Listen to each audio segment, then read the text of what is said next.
Hello, welcome to Circle Time with Sarah. I'll be reading Curious George Goes to a Chocolate Factory by Margaret and H.A. Ray.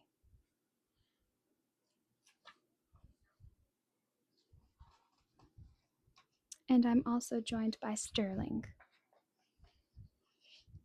This is George.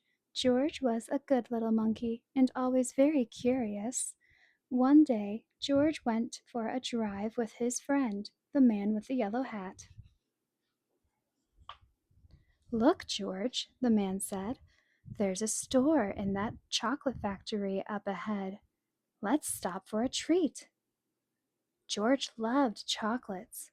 Inside the store, boxes of chocolates were stacked everywhere, but the man with the yellow hat found his favorite right away. George, he said, wait here while I buy these, and please stay out of trouble. George looked around the store. He saw chocolate-covered cherries and fudge-flavored lollipops. A chocolate bunny caught his eye. Then something else caught his eye. What were all those people looking at?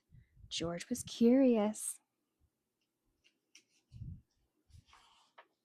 He climbed up to get a better look. Through the window, he saw lots of trays filled with little brown dots. What were all those little brown dots? George was curious.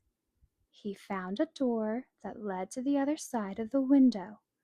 The little brown dots were chocolates, of course. A tour guide was showing a group of people how to tell what was inside the chocolates by looking at the swirls on top. The little swirl means fudge. This one says that caramel is inside, and this wiggle is for marshmallow. This little squiggle for a truffle. This one is for nougat. This sideways swirl is for orange fluff. And this one is for George's favorite, banana cream. George followed the tour group until they came to a balcony overlooking a room where the chocolates were made. Down below, busy workers picked the candy off the machines and put them in a box. These were the machines that made the chocolates with the swirls on top. The chocolates came out of the machines on long belts. But how did they get their swirls? George was curious. He climbed down from the balcony and up onto a machine. George peeked inside. He was trying to see what was making the swirls when all of a sudden the chocolates began coming out faster and faster. They sped by him so quickly they seemed to be running on legs of their own. Quick! Bring more boxes, yelled a man with a tall white hat. What happened? Asked another man. Nobody answered. Nobody knew what had happened, and everyone was so busy that no one noticed George.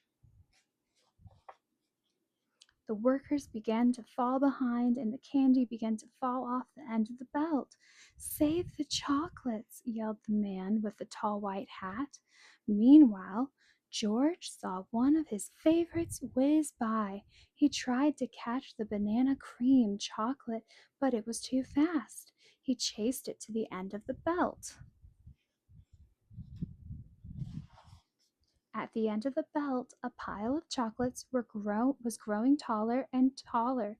George had never seen so many chocolates. As he searched for the banana cream, he put the others in empty boxes. George was a fast worker. Someone noticed and yelled, "Bring that monkey more boxes. He's helping us catch up." Not all the chocolates made it into the boxes, but no more chocolates fell on the floor.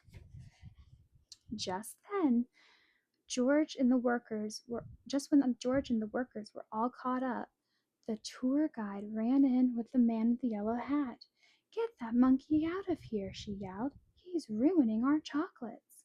"But this little monkey saved the chocolates," explained the workers. Then the man with the tall white hat said to George, "You may have caused us some trouble, but you were a speedy little monkey. You deserve a big box of candy for all your help." George was glad he was not in trouble, but he did not take the chocolates. Back in the parking lot, the workers waved goodbye as George and his friend got into their little blue car. "George, are you sure you don't want any chocolates before we leave?" asked the man with the yellow hat. George was sure. The end. Thank you for joining me for Circle Time with Sarah.